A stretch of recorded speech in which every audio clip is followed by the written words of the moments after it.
देखिए, मैं अभी आप लोगों को जो है ना वो ग्रेजुअली वेरिड फ्लो और ग्रेजुअली रैपिड फ्लो के बीच में जो है क्या डिफरेंस है, किस तरीके से ग्रेजुअली वेरिड फ्लो काम करता है, किस तरीके से ग्रेजुअली रैपिडली वेरिड फ्लो काम करता है, इससे हम लोग जो है डिस्कशन करेंगे। देखिए, होता क्या है कि आपका फ्लो जो है वो पहली चीज या तो यूनिफॉर्म होता है या नॉन यूनिफॉर्म होता है। तो ये जो आपका ग्रेजुअली वेरिंग फ्लो है या रैपिडली वेरिंग फ्लो है, ये सब पार्ट है आपका नॉन यूनिफॉर्म फ्लो टेक्स का। क्या रहता है, जैसे मान लीजिए कि ये जो है एक बेड है, ठीक है, और इस ये बेड रहेगा तो यहाँ पे कुछ एक पर्टिकुलर हाइट रहेगी वाटर की। ठीक है, मान लीजिए कैनल बेड है, तो ये आपका एक हाइट है, मान लीजिए ये H1 हाइट है। ठीक है, हाइट अलग अलग बुक्स में अलग अलग तरीके से रिप्रेजेंट है, कहीं पे Y से कहीं पे D से, तो हम मानते हैं कि ये H1 आपकी हाइट है। ठीक है, अब इस H1 हाइट को जो है, अगर ये जो है आपका सेक्शन यूनिफॉर्म रहता है तो ये H1 हाइट जो है थ्रू आउट H1 ही रहेगी। ठीक है, but when we are talking about non uniform flow, तो मान लीजिए कि यहाँ पर कोई एक जो है वो डैम आ गया, डैम का सेक्शन आ गया, या किसी भी तरीके का कोई ऑब्स्ट्रक्शन आ गया। ठीक है, तो जब ये ऑब्स्ट्रक्शन आता है तो ये जो हाइट है, ठीक है, ये हाइट है, ये हाइट कंटिन्यूअसली जो है वो इंक्रीज करती चली जाती है। ठीक, ये कंटिन्यूअसली ये हाइट इंक्रीज करती है। ये इस सेक्शन पे मान लीजिए H2 हो गई, ठीक है, ये H2 H1 से ज्यादा है। सिमिलरली H3 हो गई, ये H3 H2 से ज्यादा है। सिमिलरली ये H4 हो गई, H4 जो है आपका बाकी H3 से ज्यादा है। तो ये जो प्रोसेस है, इसमें क्या होता है कि मान लीजिए कि ये डिस्टेंस x है, तो ये आपकी जो वो है dH/dx, ये कुछ ना कुछ होगा। ठीक है, ये मतलब कुछ ना कुछ एक वैल्यू होगी। क्यों होगी वैल्यू, मतलब क्योंकि आपकी जो है वो जैसे जैसे जो है आपका टाइम और जैसे जैसे आपका जो है वो डिस्टेंस इंक्रीज हो रही है, वैसे वैसे आपका जो है वो हाइट जो है वो इंक्रीज कर रही है। But this increase as accordance with the distance is gradual. ठीक है, यानी हाइट जो है वो धीरे धीरे बढ़ रही है। ठीक है, तो इस तरीके का फ्लो जिसमें धीरे धीरे से जो है आपकी हाइट बढ़ती चली जा रही है, ये यहां से यहां तक क्या होगा, ग्रेजुअली वेरी फ्लो। ठीक है, अब उसके बाद क्या होता है, जब इस डैम से जो है आपका जो है पानी जो है उतरता है, ठीक, तो पानी उतरने के साथ साथ क्या होता है कि उसकी हाइट जो है वो बहुत, एनर्जी बहुत ज्यादा हो जाती है। ठीक है, और उसके बाद हाइट जो है वो बहुत कम हो जाती है। ठीक है, और एक ऐसी स्टेज आती है, ठीक है, कि हाइट जो है आपकी जो है यहाँ से जब उतर रहा है, तो हाइट जो है आपकी मान लीजिए कि ये हाइट है आपकी HC।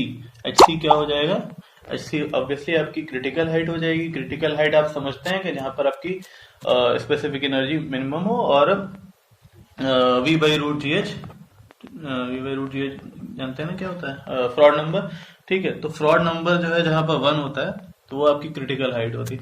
तो यहाँ पर किसी जगह पे ऐसी कंडीशन आ जाएगी कि आपकी क्रिटिकल हाइट से जो, यहाँ पे मान लीजिए इसको अगर मैं नाम दूं, जो सबसे मिनिमम हाइट हो गई है, इसको मैं नाम दे देता हूँ कि ये जो है आपका D1 है। ठीक है, सॉरी, चेंज, D1 दे देते हैं, और इसको तो फिर हम DC कर देते हैं, इसको कोई दिक्कत नहीं। तो ये क्रिटिकल डेप्थ जो है आपकी, इस क्रिटिकल डेप्थ से जब जो है आपकी हाइट कम हो जाती है, तो बहुत जो है इस जगह पर जो है आपका कम आपका वो हाइट रह जाती है। ठीक है, और हाइट जो है आपकी क्रिटिकल हाइट से जो है वो कम हो जाती है। उसके बाद जो है, अब चूंकि ये रीजन, जिस रीजन में जो है आपकी हाइट जो है वो क्रिटिकल हाइट से कम हुई है, अब आपको पता है ये रीजन बहुत ज्यादा heavily disturb region, heavily turbulent region रहता है। इस रीजन में बहुत ज्यादा टर्बुलेंस और बहुत ज्यादा जो है डिस्टर्बेंसेस, एडीज फॉर्मेशन की वजह से, टर्बुलेंस की वजह से बहुत ज्यादा डिस्टर्बेंस रहते हैं, बहुत ही अनस्टेबल रीजन रहता है। फिर एक ऐसा टाइम आता है कि ये जो है, चूंकि ये ग्रेविटेशनल फ्लो है, जहां जहां ग्रेविटेशनल फ्लो आता है वहां वहां पे हम लोग जो है फ्रॉड नंबर जो है उसको चेक करना शुरू कर देते हैं, फ्रॉड नंबर की इंपॉर्टेंस बढ़ जाती है। अब चूंकि यहाँ पर जो है ये एक अनस्टेबल रीजन है, तो आपको पता है कि दुनिया का कोई भी सिस्टम हो, ठीक है, वो एक स्टेबल स्टेट में ही काम करने की कोशिश करता है। वो अगर अनस्टेबल है तो वो स्टेबल होने की कोशिश करता है। तो चूंकि यहाँ पर वाटर की हाइट क्रिटिकल हाइट से कम है और यहाँ पे हैवी टर्बुलेंस है, तो ये स्टेबल होने की कोशिश करता है। वो कैसे होता है स्टेबल होने की कोशिश? ये करता है कि इस तरीके से कि यहाँ पर जो है इसकी हाइट जो है वो धीरे धीरे वो बढ़ना शुरू हो जाती है बहुत तेजी से। ठीक है, यानी कि एक जब गिरा तो हाइट बहुत एकदम से जो है वो कम हो गई, और इतनी कम हो गई कि आपका जो है वो क्रिटिकल हाइट से कम आ गया। क्रिटिकल हाइट से कम आ गया यानी कि फ्रॉड नंबर जो है उसकी वैल्यू जो है वो हर जगह 1 से ऊपर हो जाएगी। ठीक है, हर जगह फ्रॉड नंबर की वैल्यू क्या हो जाएगी? 1 से ऊपर हो जाएगी। ठीक है, उसके बाद फिर जो है ये आपका बढ़ना शुरू होगा, बढ़ते बढ़ते ये कहीं पे फिर से जो है आपका डीसी पहुंचेगा। ठीक है, यानी ये क्रिटिकल हाइट पे पहुंचेगा और उसके बाद फिर जो है ये बहुत तेजी से जो है आपका बढ़ के, और ये इसके बाद बेड जो है वो स्टेबल हो जाएगा। उसके बाद ये हाइट जो है आपकी वो मेंटेन रहेगी। ठीक है, अब जहां जहां बेड में चेंजेस आएंगे ये हाइट फिर से चेंज हो सकती है। ठीक है, लेकिन जो ये करंट, ये जो आप सेक्शन देख रहे हैं कि जब डैम के ऊपर से पानी गिरा तो बहुत ही कम उसकी स्पेसिफिक एनर्जी रह गई, और उसके बाद जो है एकदम से जो है उसमें बहुत ही कम टाइम में और बहुत ही कम, ये जैसे ये डिस्टेंस थी तो ये डिस्टेंस एक कंसिडरेबल डिस्टेंस थी जिसपे ये हाइट इंक्रीज हो रही थी। अब यहाँ पर क्या है, ये जो डिस्टेंस है ये बहुत ही शॉर्ट डिस्टेंस है, जिस शॉर्ट डिस्टेंस में जो है आपकी एकदम से जो है वो हाइट इंक्रीज हो जा रही है। ठीक है, तो this is the case of an ideal hydraulic jump. ठीक है, तो हाइड्रोलिक जंप क्या है आपका? हाइड्रोलिक जंप है आपका जो है it's type of rapidly varying flow. ठीक है, यानी क्या है, हाइट एकदम से बहुत कम थी और एकदम से बढ़ के जो है उसने एक स्टेबल स्टेट अपना लिया, तो ये जो है चीज कहलाएगी कि ये आपकी जो है वो रैपिडली वेरिंग फ्लो है और ये हाइड्रोलिक जंप है। ठीक है, तो आपका जो ये चैप्टर है, जो थर्ड चैप्टर है, ये बेसिकली जो है इसमें हम लोगों को देखना है कि हाइड्रोलिक जंप जो है उसकी डेरिवेशंस हैं, उसके न्यूमेरिकल्स हैं, उसकी हाइट ऑफ हाइड्रोलिक जंप, उसकी लेंथ ऑफ हाइड्रोलिक जंप। ठीक है, और डिस्टेंस ऑफ हाइड्रोलिक जंप, तो ये सारी चीजें जो है आपका कैलकुलेशन जो है वो इस चैप्टर में है।